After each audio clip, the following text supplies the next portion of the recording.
Très chers membres, bonjour.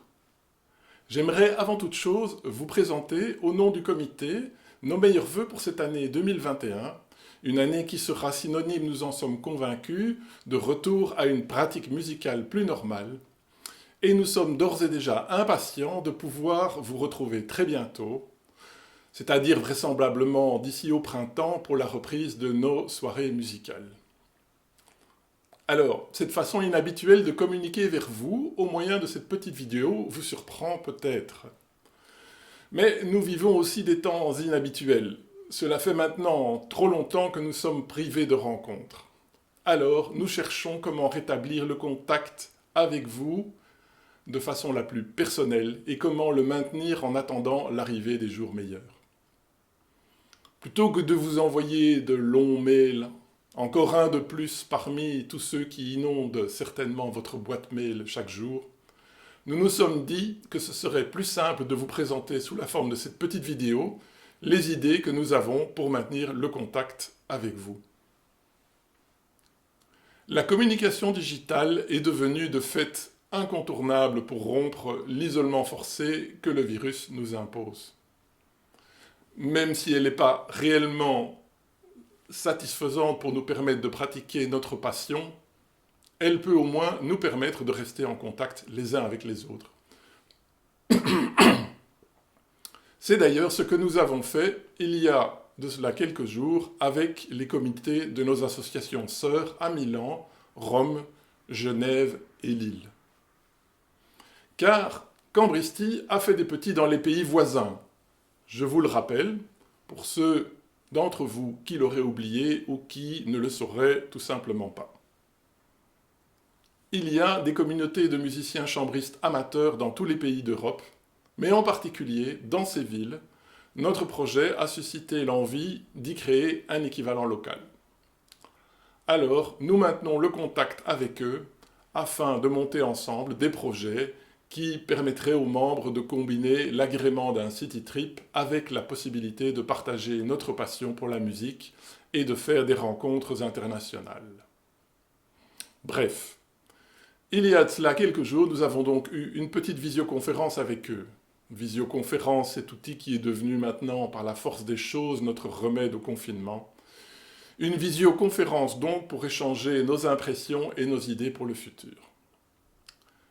Nous en sommes ressortis tout regaillardis, avec la conviction que cet outil, même s'il n'est pas vraiment utilisable pour faire de la musique, nous pouvions néanmoins le mettre à profit pour partager notre passion pour la musique de chambre avec vous, rester en contact et motiver pour être prêt à refaire de la musique ensemble dès que l'occasion s'en présentera.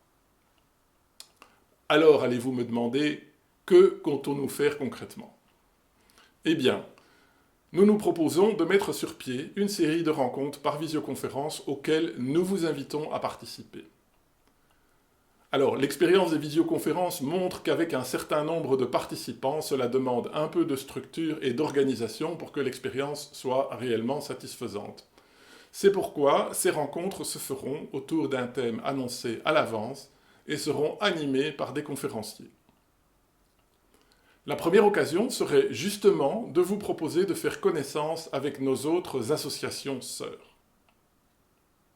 C'est pourquoi nous vous invitons tous à nous rejoindre en ligne le mardi 2 février à 21h et à rencontrer les comités et les membres des associations Cambristi de Milan, Rome, Genève et Lille.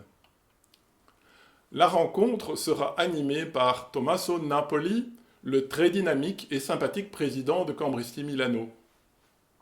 Les participants s'exprimeront soit en anglais, soit dans leur langue maternelle selon leurs préférences. Un membre du comité de chaque association présentera d'abord les activités que son association propose, ce qui nous permettra à tous de nous rendre compte de toutes les opportunités qui existent si nous avons envie de voyager pour rencontrer d'autres musiciens en participant à une de ces activités. Ensuite, la parole sera donnée aux membres pour faire connaissance. Alors pour lancer la discussion, nous proposons que 2 membres volontaires de chaque association soient invités à prendre la parole pendant 5 minutes pour expliquer comment ils ont vécu cette année très spéciale au niveau musical, si et comment ils ont pu continuer à maintenir une certaine pratique musicale. Nous faisons donc appel à ceux d'entre vous qui comptent participer à cette rencontre et qui auraient envie de prendre la parole pour se lancer le débat pendant 5 minutes pour nous raconter leur expérience. Contactez-nous par mail à l'adresse habituelle icambristi@gmail.com. Ensuite, nous envisageons d'organiser un cycle de rencontres virtuelles d'environ 1 heure chacune, qui serait chaque fois animé par un conférencier, de préférence musicien professionnel, autour d'un thème proposé par lui. Ces thèmes pourraient aller de la présentation et l'analyse d'une œuvre du répertoire de la musique de chambre, à la présentation du catalogue de musique de chambre d'un compositeur en particulier, en passant par l'étude d'un style ou d'une époque, de conseils techniques pour la pratique ou la performance, etc. Les sujets ne manquent certainement pas, et il serait chaque fois l'occasion pour les membres d'échanger leurs idées là-dessus pendant la conférence. Et bien sûr, nous aimerions faire appel à différents conférenciers. Alors, pour lancer le cycle, nous vous invitons à une première conférence virtuelle le jeudi 11 février à 20h30.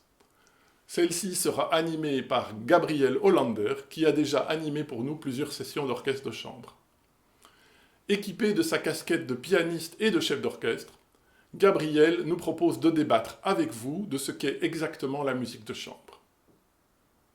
Il ne s'agirait pas, évidemment, de discuter d'arithmétique, de nombre de musiciens, ni de tradition historique, mais plutôt de quels sont les éléments musicaux et stylistiques qui nous font envisager une musique comme relevant plus du domaine de la musique de chambre. En partant d'exemples musicaux très concrets, je pense que Gabriel compte partir des quatuors à clavier et du quintet pour piano et vent de Mozart, Gabriel veut nous montrer comment certaines œuvres pour ensemble de chambre peuvent s'envisager comme de la musique d'orchestre, et vice-versa, comment certaines musiques d'orchestre peuvent aussi s'envisager comme de la musique de chambre. Et en ce faisant, essayer d'approfondir notre compréhension de ce qui peut réellement caractériser les fondements stylistiques et esthétiques de la musique de chambre. Alors je pense que le thème promet d'être passionnant et riche en interactions. Et si votre retour s'avère positif, nous comptons organiser d'autres rencontres virtuelles de la même sorte. J'espère donc vous retrouver en ligne les 2 et 11 février, aussi nombreux que possible. Vous trouverez tous les détails pratiques concernant ces rencontres, horaires, hyperliens pour accéder à la visioconférence dans les mails qui vont suivre. Alors, à très bientôt, très nombreux en ligne, j'espère.